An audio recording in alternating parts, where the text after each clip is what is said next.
నమస్తే రమగారు. నమస్తే జయ. రమగారు, ఏదైనా మంచి కథ చెప్పండి. మాలతీ చంద్ర గారి సద్యోగం చెప్దాం జయ. ఓ, ఉద్యోగం సద్యోగమా? సరైన యోగం. సద్యోగం అంటే ఏమిటి? ఉద్యోగం లేదు సద్యోగం లేదు అంటాం మనం. ఉద్యోగానికి వ్యతిరేకం సద్యోగం కాదు. ఉద్యోగం అంటే పని కదా. సద్యోగం అంటే సరి అయిన యోగం. ఓహో, ఉద్యోగం సద్యోగం పని పాట లేదా అలాగా కాదమ్మా. సద్యోగం అంటే పట్టాలి సద్యోగం. మనకి యోగం పట్టాలి కదా. యోగం పట్టింది అంటామా? సద్యోగం అంటే ఆ యోగం ఉంటేనే ఉద్యోగం వస్తుందనా అని.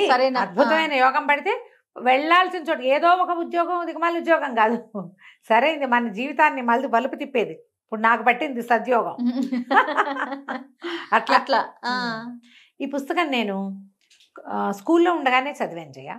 ఓహో. ఇందులో కొన్ని పాయింట్లు బాగా అర్థమయ్యి అర్థం కానట్టుగా తెలిసి తెలియనట్టుగా ఉండేవి ఆ ఏజ్కి. చిన్న పుస్తకం. మాలతీ చంద్ర గారి పుస్తకాలు అన్నీ బాగుంటాయి. మనం మనసులోని మనసు చెప్పాం వేరేది. అవును. మేఘాల మేలి ముసుగులో చెప్పాం. తర్వాత ఏమో శతాబ్ది సూర్యుడు కూడా చెప్పాం. అవును. నాకు ఇష్టమైన కథల్లో ఈ సద్యోగం కూడా ఒకటి. ఓహో. ఇందులో ఏంటంటే ఒక అడ్వకేట్ కథ రాస్తారు. అడ్వకేట్లు కేసులు వాటి మీద బాగా డిస్కస్ చేస్తారు. ఆవిడ ఎంత గట్టి పరిచయం ఉందో వీరికి ప్లేడరీ వృత్తితోటి అనిపిస్తుంది. కథా ప్రారంభం మనకి ఎలా కనబడుతుంది అంటే, వెంకట్రామన్ అనే ఒక సీనియర్ అడ్వకేట్ దగ్గరికి సుమిత్ర అనే లా చదివిన అమ్మాయిని వాళ్ళ అన్నయ్య తీసుకొస్తాడు. ఈ సుమిత్ర మహాముండిది, మహాగట్టిది, చాలా గట్టిగా ఉంటుంది, స్ట్రాంగ్ అభిప్రాయాలు ఉన్న మనిషి. వెంకట్రామను తలంచుకుని రాసుకుంటూ కూడా అవతల వాళ్ళ భావాలు గ్రహించగలిగే లాయర్. ఈ పుస్తకం కనుక చదివితే మనకు కూడా అడ్వకేట్ అయిపోదాం అనిపిస్తుంది. మనం కూడా బిఏ చదువుదాం. నాకు చిన్నప్పుడు లా చదవాలని ఉండేది. అవునా రమగారు? ఈ పుస్తకం కారణం. ఓహో. చిన్నతనాల్లో అలా ఉంటాయి. ఏదంటే అది చూస్తే టీచరు. అదే ఈ పుస్తకం చదివితే బాగా చదివేదాన్ని నేను. అందులో కొన్ని కేసులు కూడా చాలా ఇంట్రెస్టింగ్గా అలా ఉండేవి. తిమ్మిని బమ్మిని చేయగలరు లాయర్లు, అలా చెప్పుకుంటాం కదా మనం. అడ్వకేట్ సరైన వాడు కనుక దొరికితే తిమ్మిని బమ్మిని చేస్తాడు. అడ్వకేట్లు సరైన వాళ్ళు కాకపోతే ఎలాంటి సమస్యలు ఇరుక్కుంటారో కూడా ఇందులో చూపిస్తారు. ఓహో. కథ చాలా పెద్దది అని నేను చెప్పను, కానీ చదవాల్సిన కథగా కనపడుతుంది. ఈ వెంకట్రామన్ దగ్గరికి చేరుస్తారు. వెంకట్రామన్ గారు ఒక 15-18 సంవత్సరాల అనుభవం ఉన్న ప్లేడరు. తెలుపు నలుపు కలయికతో జుట్టు, మొహం మీద కుంకం బొట్టు, తెల్లటి అడ్డపంచా చొక్కా అలా వర్ణిస్తారు. ఒక మిడిల్ ఏజ్డ్ ఆయన. ఈ సుమిత్ర ఇంచుమించుగా 30 సంవత్సరాలకు దగ్గరగా ఉన్న వయసున్న అమ్మాయి. తీసుకొచ్చి చేరుస్తాడు. ఈయనటి ఇలా ఉన్నాడు, ఈయనటి ఇలా మాట్లాడుతున్నాడు, ఏమిటి ఈయన ధోరణి అలా అనిపిస్తూ ఉంటుంది ఈ అమ్మాయికి. ఆయన మొహం పెద్దగా గిట్టదు, నచ్చలా. ఈయన ఎన్నాళ్ళు నన్ను ఉంచుకోడు అనుకుంటుంది. వీళ్ళకి ఒక ఇల్లు ఉండేది. ఆ ఇల్లు ఎవరో ఆక్యుపై చేసి ఖాళీ చేయకపోతే ఆ కేసుని వెంకట్రామన్కి అప్పచెప్పాడు వీళ్ళ అన్నయ్య రాఘవరావు, సుమిత్ర వాళ్ళ అన్నయ్య. వెంకట్రామన్ గారు చాలా బాగా హ్యాండిల్ చేశాడు. అప్పటి నుంచి ఆయనకి చెల్లె లా చదువుతుంది. లా అయిపోయాక జూనియర్లుగా చేరతారు కదా. ఒక సీనియర్ ఉంటే 10 మంది జూనియర్లు ఉంటారు. చెట్టు కింద ప్లేడర్ల లాగా వాళ్ళంత మంది ఉంటారు. ఈ చెల్లెల్ని ఇక్కడ చేర్చాలని కోరిక. ఈ రాఘవరావు చాలా మంచివాడు. వీళ్ళకి మద్రాసులో ఇల్లు, వాకిలో ఒక మెడికల్ షాపు. వీళ్ళు బెజవాడ ప్రాంతం వాళ్ళు, కానీ అక్కడ ఏర్పడిన ఏవో విపత్కర పరిస్థితుల వల్ల అక్కడ ఆస్తులు అమ్మేసి వచ్చి మద్రాసు షిఫ్ట్ అయిపోయారు వాళ్ళని చెప్తారు. పరిస్థితి ఏంటో చివరిదాకా మనకు చెప్పరు. ఓహో. రాఘవరావుకు భార్య పిల్లలు ఉంటారు. సుమిత్రని అవివాహితగానే చూపిస్తారు. పెళ్లి ప్రయత్నం చేస్తున్నట్టేం కనపడదు. ఈయన దగ్గర వెంకట్రామన్ గారికి భార్య పిల్లలు, ముందుకి ప్లేడర్ ఆఫీసు ముందుండి వెనక్కి ఇల్లు ఉంటుంది. చక్కగా చెంపలు పచ్చగా వజ్రాల ఆభరణాలు ధగధగలాడుతున్న ఒక భార్యని క్యారెక్టర్ కూడా చూపిస్తారు. అలివేలు, ఆవిడ పేరు అలిమేలు అంటారు. ఆవిడ కడుపుతో కూడా ఉంటుంది కథా ప్రారంభంలో. 3-4 పిల్లలు ఉన్నారు, ఆవిడ మళ్ళీ కడుపుతోంది. ఆ కాలంలో 70లలో 5-6 పిల్లలు చాలా సహజంగా ఉండేవాళ్ళు. ఇది 70s 80sలో రాయబడిన కథ. 70s అనే అనిపిస్తుంది. నేను చదివే నాటికి నేను 80sలో చదివా. 70s చివరి భాగంలో అట్లా రాసి ఉంటారు. ఓకే. మంచి అడ్వకేట్లకి సంబంధించిన లాంగ్వేజ్ అంతా కనపడుతుంది. బార్ ఎట్లా చదవటము, తర్వాత ఏమో ఈ బార్ రూమ్లో జోక్స్, ఆడ అడ్వకేట్ల మీద, ఆడ ప్లేడర్ల మీద జోకులు అలాంటివి. అప్పట్లో లేడీస్ అడ్వకేట్స్గా సక్సెస్ఫుల్గా ఉన్న వాళ్ళు 70s 80sలో కొంచెం తక్కువే. ఇప్పుడు మనం చాలా మంది పెద్ద వాళ్ళని చూస్తున్నాం. మన సమాజంలోనే చాలా మంది ఉన్నారు చాలా సక్సెస్ఫుల్గా. మన సోషల్ మీడియాలో కూడా యాక్టివ్గా ఉండే అడ్వకేట్స్ మనమే 5-6 తోటి మాట్లాడతాం కదా. అవునండి. అప్పుడు కొంచెం తక్కువ. ఒకవేళ చేసినా వాళ్ళేమి లీడింగ్ లాయర్లుగా ఉన్నదిగా అట్లా కాకుండా భర్తల వెనకాలో లేదా ఇలా సీనియర్ల వెనకాలో ఉన్నట్టుగా చూపిస్తారు. అయితే ఈ రకరకాల కేసులు చర్చిస్తారు. ఈ అమ్మాయిని మెల్లిగా ఆయన అలవాటు అవుతుంది, ఆయనకి జూనియర్గా ఉండటాన్ని నేర్చుకుంటుంది. ఆ అమ్మాయికి ఆయన మీద ఒక గట్టి అవగాహన వస్తుంది అనమాట. అప్పట్లో జయ కొన్ని సినిమాలు చూసేవాళ్ళం. లెక్చరరు స్టూడెంట్ని ప్రేమించి పెళ్లి చేసుకోవటం, డాక్టర్లు నర్సుని పెళ్లి చేసుకో తప్పు అంటల్లా నేను. నర్స్ తమ కింద వాళ్ళతోటి ఓ లెక్చరరు తన దగ్గర పాఠాలు చదువుకోవడానికి వచ్చిన పిల్లల్ని లైన్లో పెట్టటువంటి ఏంటో వెగటుగా ఉంటుంది జయ నాకు. అవును రమ్మ గారు, ఇప్పుడు వినటానికే బాగాలేదు, నాకు బాగుండలేదు చూడు కదా. అలాగే ఒక సీనియర్ లాయర్ జూనియర్ లాయర్ని పెళ్లి చేసుకోవటం కూడా తప్పని చెప్తాడు ఆయన. వృత్తిలో ఎలా ఉండాలి, మనం ఏం చేయడానికి వచ్చాం, సీనియర్ పట్ల గౌరవం నమ్మకము, ఒక గురువు దగ్గరకు వచ్చాం మనం నేర్చుకోవడానికి, అంతేగా, అంత మటుకు ఉంచుకోవాలి. దానికంటే ఎక్స్ట్రా అతివేశాలు వస్తే వాళ్ళకి చెడే వీళ్ళకి చెడే, వాళ్ళకి మంచిది కాదు వీళ్ళకి మంచిది కాదు. ఈ సినిమాలలో చూసినప్పుడు నాకు చాలా ఇష్టంగా ఉంది. ఇంటర్మీడియట్ పిల్ల అంటే ఎన్నుంటే బొట్టికాయ, దానికి 17 ఏళ్ళు ఉంటాయి. మాస్టర్ ఒక పీజీ చేసి లెక్చర్ వాడికి ఒక 25 ఏళ్ళైనా ఉండాలి, 28-29 సంవత్సరాలు ఉండాలి. ఈ 17 ఏళ్ల పిల్లకి 28-29 లేదా 30-35 ఏళ్ళ వాడితో ప్రేమ ఏమిటి నా బొంద. అవును కదా, దిక్కుమాలిన కథలు. అవును అవును, దిక్కుమాల కథలు నాకు అలాంటి ఎంత మంటో చెప్పలేను జయ. నేను నాకు చాలా ఇష్టం. వీళ్ళకి ఇంకేం దొరకదా అనిపిస్తుంది. అవునండి, అమ్మాయిలకి ఫ్యాసినేషన్ ఉంటుంది, అబ్బాయిలకు కూడా అంటే లేడీ టీచర్ల మీద ఒక రకమైన క్రష్ ఉంటుంది. అది ఏంటంటే అవతల వాళ్ళ మీద అపరిమితమైన ప్రీతి వల్ల జన్మించేది. అది ప్రీతి, దాని వాళ్ళ సక్సెస్ పట్ల వీళ్ళకి ఒక అడ్మిరేషన్, దాన్ని రెండో పక్కకి తిప్పుతారు. అవును, పిచ్చి కథలు, అంటే వెరిముండా కథలు ఏమైనా ఉంటే వినకండి, చదవకండి, చేయకండి.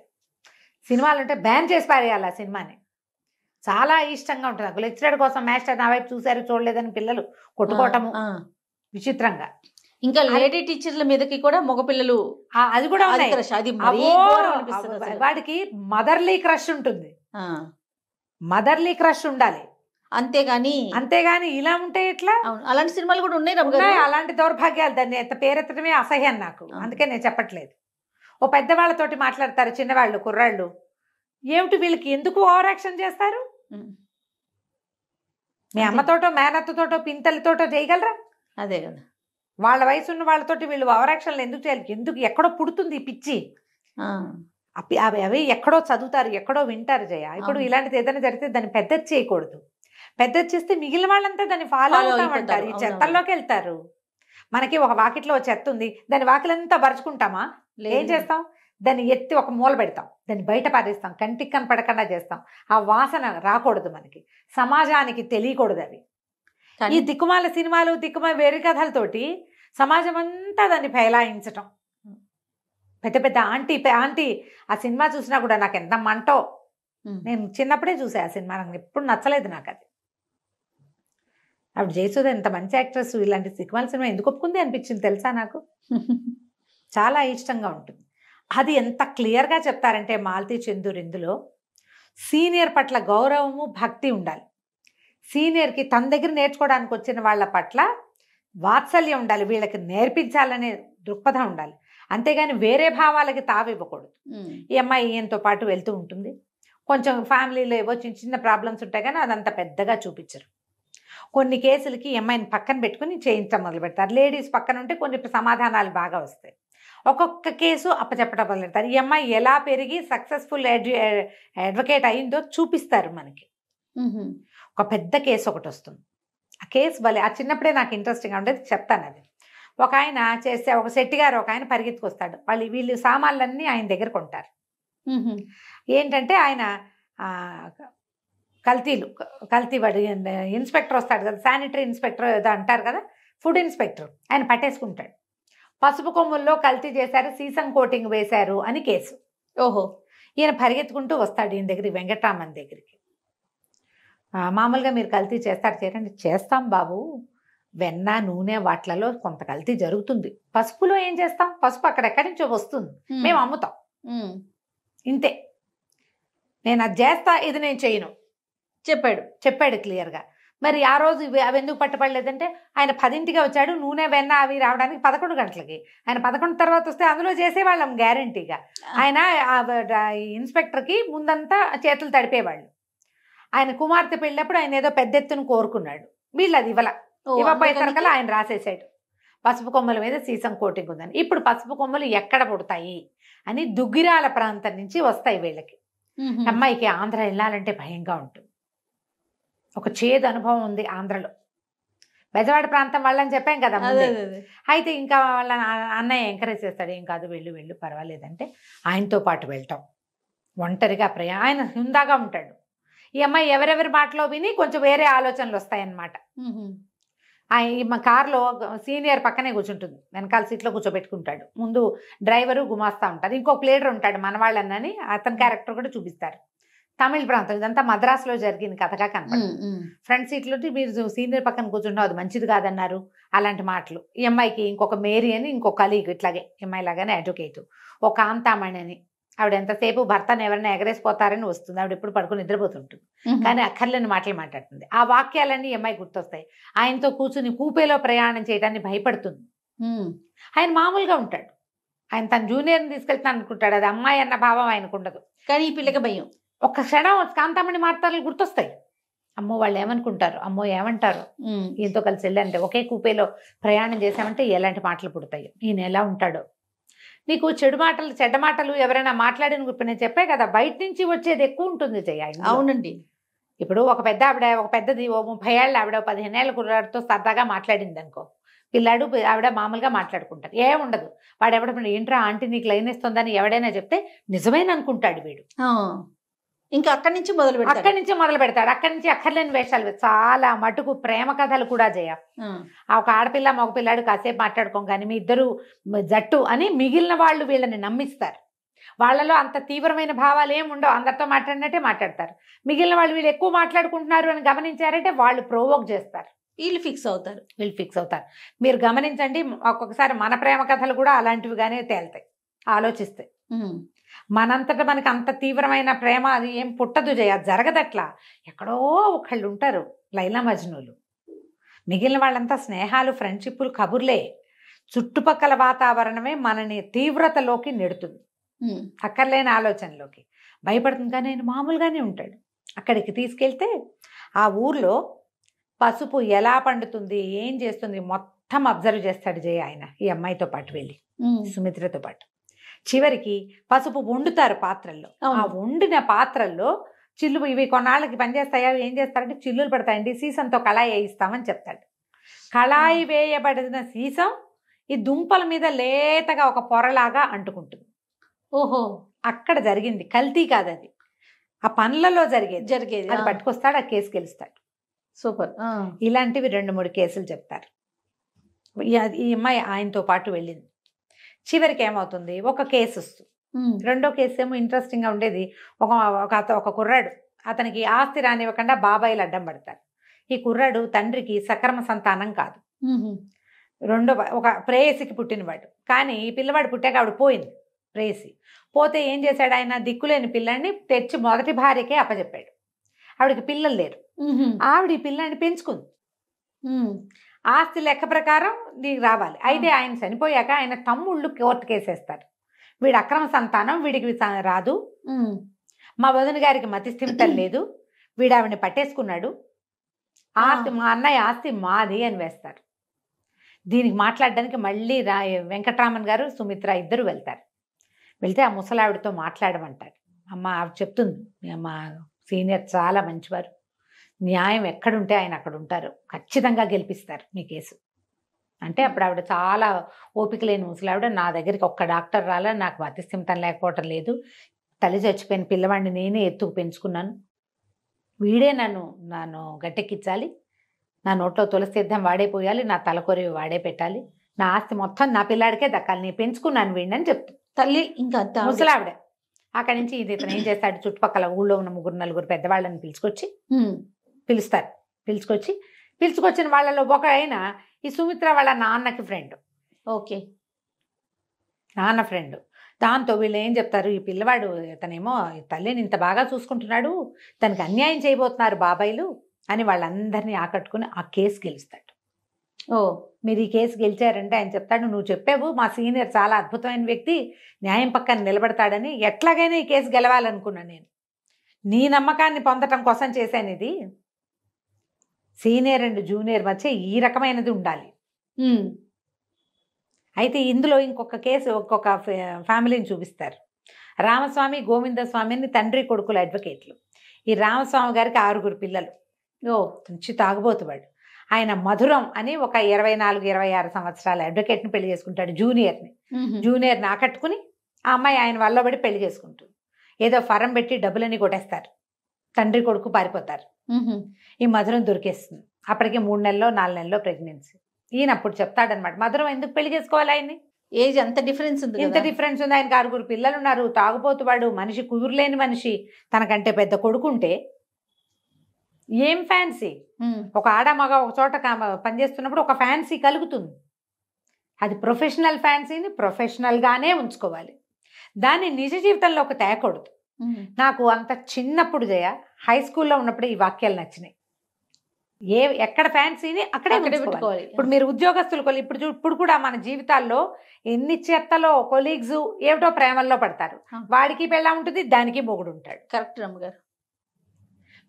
ఎంతో అద్భుతంగా చేస్తాడు, ఏమిటో చేస్తాడు. అద్భుతాలు అక్కడ ఏ విషయంలో అద్భుతమో అది అక్కడే ఉంచుకోవాలి, దాన్ని ఇంట్లోకి జీవితంలోకి తేవచ్చునా? అలా అయితే ప్రతివాడికి 3, 6, 7, 16 పెళ్ళాలో మొగుళ్ళో ఉండొద్దు. మనకి ఎన్ని ఫ్యాన్సీలు ఉంటాయి జీవితంలో కదా. ఈ పుస్తకం చదవాలి. ప్రొఫెషనల్ ఫ్యాన్సీని ప్రొఫెషన్లోనే ఉంచుకోవాలి అని క్లియర్గా తెలియజేస్తుంది ఇది పుస్తకం. చిన్న బుక్, తెలుగు చదవటం వచ్చిన వాళ్ళు హాయిగా చదువుకోగలుగుతారు, బ్రహ్మాండంగా ఉంటుంది. అయితే చివరికి ఒక కేసు వస్తుంది, ఇదే లాస్ట్ కేసు ఇందులో, ఈ సద్యోగంలో. ఒక గడియారాల దుకాణానికిలో 3-4 వ్యక్తులు వచ్చారు ఒకేసారి కొనుక్కోవడానికి. మాట్లాడారు, అదన్నారు ఇదన్నారు. 3 గడియారాలు ఉండాలి, ఒకటి మిస్ అయింది. ఈ వ్యక్తులు 3 దాటేసిన తర్వాత సేల్స్ మ్యాన్కి తెలిసింది ఒక వాచ్ పోయిందని. వీడు పరిగెత్తుకుంటూ వెళ్ళాడు వాళ్ళ వెనకాల. 2 ఎటో వెళ్ళిపోయారు. 3వ మనిషి బస్ ఎక్కి వెళ్ళిపోవటం చూశాడు. ఓనర్ వచ్చి సేల్స్ మ్యాన్ని పట్టుకున్నాడు. నువ్వే దొంగతనం చేసావు అంటే, కాదు, ఈ వచ్చిన 3లో ఒకళ్ళు చేశారు గ్యారంటీగా అని చెప్పాడు. చెప్తే మా ఓనర్ ఏం చేశాడు, ఉద్యోగం పీకేశాడు. నీకు జీతం ఎవరు, ఉద్యోగం తీసేశానంటే సేల్స్ మ్యాన్ ఓనర్ మీద కేసు పెడతాడు. అన్యాయంగా నా ఉద్యోగం తీశారు, షాపులో జరిగిందేమో దొంగతనము, ఆ రోజు 3 మనుషులు వచ్చారు, అప్పటికి సీసీ కెమెరాలు వ్యవహారాలు లేవు కదా 70-80లో. అప్పుడు ఈ కేసు వచ్చింది. వచ్చేసరికి ఇంతలో ఏమైంది, ఈ సేల్స్ మ్యాన్గా ఉన్న కుర్రాడు ఉద్యోగం లేదు కాబట్టి వాళ్ళ నాన్నకి వాచీలు రిపేర్ చేసే షాప్ ఉంటే షాపులో పనిచేస్తున్నాడు. అక్కడికి ఒక అతను వచ్చాడు, భాష అని చెప్తారు. ఆ వచ్చిన వాడు ఒక వాచి పట్టుకొచ్చాడు. పట్టుకొస్తే వీడు గుర్తుపట్టేశాడు. ఆ వాచి కొత్త వాచి, ఏ వాచి అయితే తన షాపులో నుంచి రోజు చూస్తారు వాళ్ళకి తెలుసు కదా, గుర్తుపట్టేశాడు. పట్టేసి, ఒక నిమిషం ఉండి ఇక్కడే ఉండని వీడిని ఇక్కడే ఉంచి వాచీతో సహా వాడిని పట్టించేశాడు చుట్టుపక్కల వాళ్ళకి. పోలీసులు అరెస్ట్ చేశారు. అరెస్ట్ చేశాక ఈ భాషకి ఒక 3-4 ఫ్రెండ్స్ ఉన్నారు. వాళ్ళు వచ్చి వెంకటరామన్ని పట్టుకున్నారు. వాడు దొంగతనం చేయలేదండి, దొరికిన వాచి అది. వాడైతే షాపులోకి వెళ్ళాల, దొరికిన వాచి అది అమ్మడానికి వెళ్ళాడు, రిపేర్ చేసే షాప్లో చూపించడానికి వెళ్ళాడు, అంతే తప్ప దొరికిందా అని అమ్ముకోవడం తప్పే, అంతే తప్ప ఇంకేం లేదు అనేసరికల్లా సరే ఈ కేసు ఏదో ఇంట్లో ఆయన ఉండి ఇంపల్సివ్గా ఏవో కొన్ని కేసులు తీసుకుంటాడు. ఓడిపోయే కేసులు, చెత్త కేసులు ఎప్పుడు తీసుకోడు, అది చూపిస్తారు ప్రతి చోట. ఈ భాషని ప్రశ్నించి రమ్మని సుమిత్రని పంపిస్తాడు. ఆయన ఎక్కడికో వెళ్తాడు. వెళ్తే ఈ అమ్మాయి ఏం చేస్తుంది, ఆ బామాలు సర్దుకుని ఈ భాష దగ్గరికి వెళ్తుంది.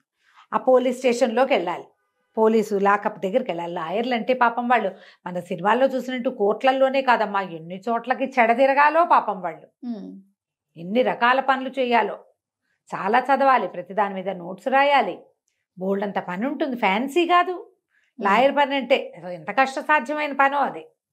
అయితే ఈ పోలీస్ స్టేషన్కి వెళ్తుంది. వెళ్ళేసరికి ఆ పోలీస్ స్టేషన్లో ఒక మనిషి కూర్చుని ఉంటాడు, వీడే భాష అని చెప్తారు. చెప్పంగానే వాడు చూస్తుంది, భయమేస్తుంది అమ్మాయికి. వాడు సడన్గా లేచినప్పుడు నువ్వా అంటాడు. అనగానే పరిగెత్తుకొచ్చేస్తుంది. ఇంత చదువుకుని వాడితోటి దౌర్భాగ్యుడు, వాడి వల్ల వాడు నన్ను నువ్వా అని కేవలంగా ఎప్పుడు అంటారు, మీరా అంటారు, అమ్మా తల్లి అంటారు. ఒక అడ్వకేట్తో మాట్లాడేది ఏంటి నువ్వు అన్నాడంటే నేను ఎంత కేవలం అయిపోయాను వాడికి, నా బతికిలాగా అయిపోయిందని పిచ్చ పిచ్చగా ఏడుస్తుంది. నేను ఈ పని చేయలేనంటుంది. ఆయన చెడామడా తిడతాడు. నీకేం చెప్పాను, చెప్పిన పని చేయవా నువ్వు, నేను ఒప్పుకున్న కేసు నువ్వు ఈ రకంగా చేస్తావా అంటే సరే కాదు నువ్వా అన్నాడు. నువ్వా అని ఎందుకు అంటాడు, వాడెవడు నీకు తెలుసా అంటే నాకు తెలుసు అంట. సరే చెప్పమంటాడు. ఇక్కడ నేను చెప్పలేను, మీకు 1 గంట టైం ఉంటే చెప్తానంటే బీచ్కి తీసుకుపోతాడు. తీసుకెళ్తే ఈ అమ్మాయి చెప్తుంది, అక్కడికి వెళ్ళాక నా జీవితంలో ఒక చీకటి తెర ఇది, ఏనాడు ఎవరికీ చెప్పుకోలేం. ఆ ఊరు దాటాక మళ్ళీ వెనక్కి తిరిగి చూడలే. మా నాన్న నా మీద దయతలిచి నాకు ఈ కొత్త జీవితాన్ని ప్రసాదించాడు. మీ దగ్గర చేరాక ఇంకా నేను అది మా పాత జీవితాన్ని మర్చిపోయాను. 8th క్లాస్ దాకానే చదివాను నేను. ఆంధ్రదేశంలో 8th 9th రాగానే స్కూల్ ఫైనల్ అవుతుండగానే స్కూల్ మార్పించేస్తారు. పిల్లలు రకరకాల పత్రికలు పుస్తకాలు చదివేవాళ్ళు, చదివేయటానికి అవకాశం లభించేది. బోల్డ్ పుస్తకాలు చదివేదాన్ని, ప్రతివాడు హీరోలా కనపడేవాడు నాకు. వీడు మా ఎదురింట్లో ఉండేవాడు. మా వాళ్ళు ఏవో ఈ భాష అన్నాడు. వాడు అసలు భాషయే కాదు, వాడు పక్కా హిందూ. భాష అని పేరు పెట్టుకున్నాడు వాడు. అయితే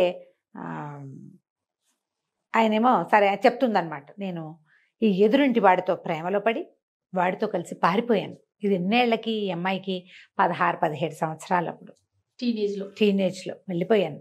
బోల్డ్ నగలు పట్టుకెళ్ళిపోయా. వాడు తేపకు ఒక నగ అడిగి ఖర్చు పెట్టుకునేవాడు. నాకు డబ్బు లెక్కలు ఏనాడూ తెలియదు. అడిగాడు, ఇచ్చేసాను. వాడితో కాపురం చేశాను బోల్డ్ రోజులు. మరి ఒక పిల్లాడితో ఆడపిల్ల వెళ్ళిపోతే చివరికి జరిగేది అదే కదా. తీరా తర్వాత వాడు నన్ను అమ్మేయదలుచుకున్నాడని నాకు తెలిసింది. ఒక ఉంగరం మిగిలితే ఆ ఉంగరం తెగనమ్మి ఎలాగోలాగా బెజవాడ చేరాను. రైళ్లు మారి మారి మారి బొంబాయి నుంచి బెజవాడ ఎలా రావాలో తెలియదు నాకు. ఇంటికి చేరాను. బతికి వచ్చినందుకు సంతోషించాడు మా నాన్న. జరిగింది ఏమిటని ఒక్క ప్రశ్న ఇలా. థ్యాంక్ గాడ్ అంటాడు ఈయన వెంకటరామన్. థ్యాంక్ గాడ్ కాదండి, ఆ తర్వాత ఇంకా నా జీవితం అధ్వాన్నం అయిపోయింది.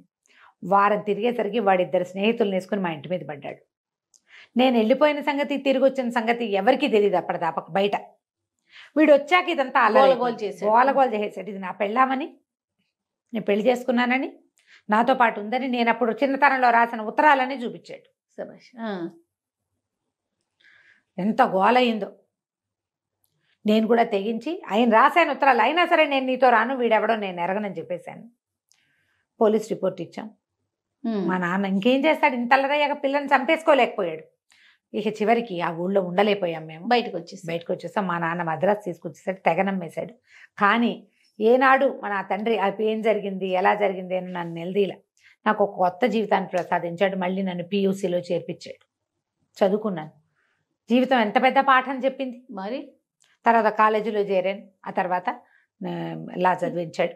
మా అన్నయ్యతో పాటు సగం భాగం పెట్టాడు నాకు ఆస్తి. సగం ఆస్తి కూతురికి. ఎవ్వరూ చేయరమ్మా తండ్రులు. ఏ తండ్రి కూతుళ్ళకి సగభాగం పెట్టే వాళ్ళు అసలు లేరు. ఆనాడు అస్సలు లేరు. ఇప్పుడు వచ్చారేమో, ఇప్పుడు ఉండుంటారు.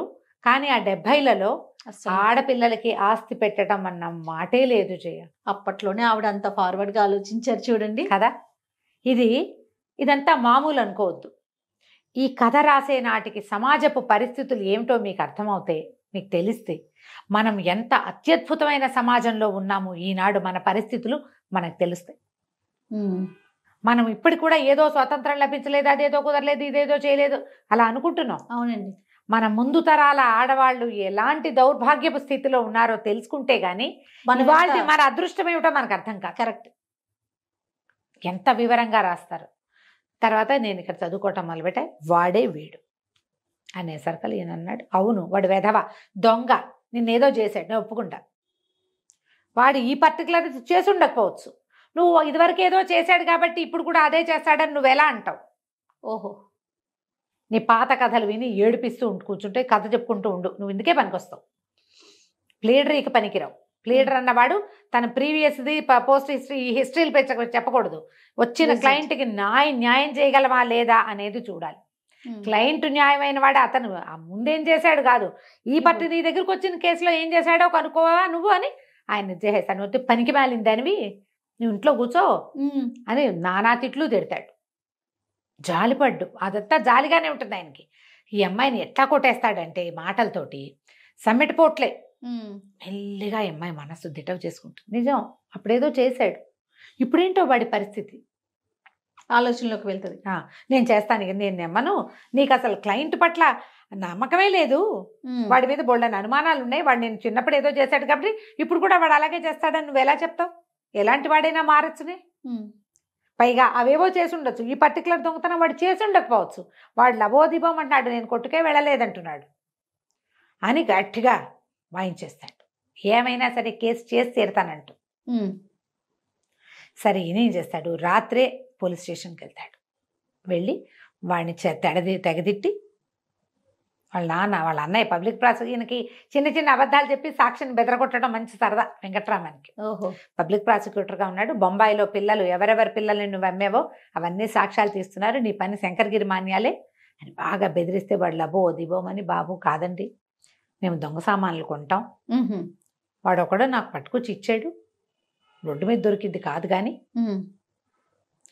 పట్టుకొచ్చి ఇచ్చాడు, నేను అసలు ఆ షాపులోకే వెళ్ళాలా, షాప్ తెలియదు నాకు, ఆవిడని క్షమించమనండి, మీరు ఏం చేయమంటే అది చేస్తానని కాళ్ళు పట్టుకుంటాడు.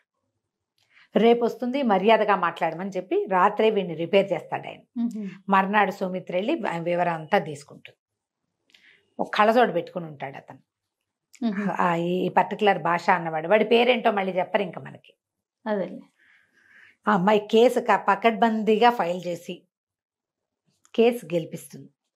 15 రోజులు సాధారణ శిక్ష, దొరికిన వస్తువుని పోలీసులకు అప్పచెప్పకుండా అమ్మ చూపటం అనే విషయం మీద 15 రోజులు సాధారణ జైలు శిక్ష విధిస్తారు. విధించాక ఈయన చెప్తాడు, నువ్వు నేను ఇక్కడి నుంచి పార్ట్నర్స్మి, ఇప్పటిదాకా నువ్వు జూనియర్వి, నువ్వు ఈ కేసు ట్యాకిల్ చేసిన విధానం ప్రకారం మనిద్దరం ఫార్మన్ కలిసి నడుపుకుందాం, నువ్వు నాతో సమానమైన దానివని ఒప్పుకుంటాడు. ఈ కేసు గెలిచేది. అంతకుముందు 2-3 కేసులు చిన్న చిన్న కేసులు గెలుస్తుందమ్మ, ఏమైనా పంపిస్తాడు నువ్వే హ్యాండిల్ చెయ్యి అని. జీతంగా అప్పుడో 1500 అప్పుడో 1500 అలా ఇస్తాడు. ముందంతా వదిన గారు ఈయనేం జీతం ఇవ్వట్లేదు, రోజు పరిగెత్తికి వెళ్ళిపోతుంది, ఎంతసేపు ఆయన చూడడానికి వెళ్తుంది, అలాంటి చిన్న చిన్న మాటలు కూడా వినపడతాయి. ఇళ్లల్లో కూడా అలాగే మాట్లాడతారమ్మా. ఆఫీస్ గురించే మాట్లాడుతున్నారనుకో, ఇంటికి వెళ్ళాక వాళ్ళు ఎవరి మీదో వీళ్ళకి ఆకర్షణ కలిగిందని నమ్ముతారు. సమాజం అట్లా ఉంటుంది జయ. సమాజం ఏ రకంగా ఉంటుందో కూడా చూపిస్తారు ఇందులో. మనకి ఎలా ఉండకూడదో మనకి తెలియజేస్తుంది ఈ సద్యోగం. మనం ఒక ప్రొఫెషన్లో ఉంటే ప్రొఫెషనల్ ఫ్యాన్సీని ఎలా ఉంచుకోవాలో చూపిస్తుంది. పర్సనల్ లైఫ్ వేరు, ప్రొఫెషనల్ లైఫ్ వేరు. ఈ అమ్మాయి ఇక్కడ పనిచేస్తూ ఉండగానే ఆ వెంకటరామన్ గారికి మళ్ళీ కొడుకు పుడతాడు. అమ్మాయి ఆవిడ కడుతోందని చెప్తాంగా, కొడుకు పుట్టాడని. తర్వాత ఏమో ఇంకా కొద్ది రోజులు పోయాక భార్యాభర్త పిల్లల్ని వదిలిపెట్టి కొడైకెనాల్ సమ్మర్లో ట్రిప్కి వెళ్ళారని. ఆయన ఎక్కడ ఈ అమ్మాయితో అతిగా చనువు తీసుకున్నట్టుగా చూపించారు. ఈవిడ మాత్రం వెంకటరామన్ ఆయన డ్రెస్సింగ్ వాటి గురించి చెప్తుంది, పరిశీలిస్తుంది. ఆయన పరిశీలించినట్టే కనపడ్డు. చివరికి అమ్మాయి ఏడుస్తూ ఈ కథ చెప్తున్నప్పుడు అప్పుడు పరిశీలిస్తాడు. చాలా బాగుంటుంది. పుస్తకం దొరికితే కొనుక్కొని, చిన్న పుస్తకం 100 రూపాయల లోపే, సద్యోగం, మాలతి చందూర్ గారిది. అండ్ నేను ఇంకొక టిప్పని ఇక్కడ ఏం చెప్పదలుచుకున్నానంటే, మనం చాలా నావెల్స్ కథలు చదువుతాం, కథలు మనని కలలు అనేలాగా చేస్తాయి చాలా నావెల్స్. మనకి తెలియని ఒక కొత్త తలుపుని తెరుస్తాయి ఏదో, కానీ మన జీవితపు తలుపులు తెరుచుకునే అవకాశాలు చాలా నావెల్స్ ఇవ్వవు. ఆ జీవిత సత్యాలు తెరిచే తలుపులు మాలతి చందూర్ గారు తీస్తారు. అవునండి. మనుషుల్లో ఉండేటువంటి ఆ లోపల నిబిడీకృతంగా మన లోపల అణిచిపెట్టుకునే భావాలు, జనరల్గా పబ్లిక్ ఎవరు చెప్పడానికి ఇష్టపడని భావాలని వీరు తట్టి లేపుతారు, వీరు చూపిస్తారు. ఆలోచించండి, చదవండి. తప్పకుండా. నమస్తే. నమస్తే జయ.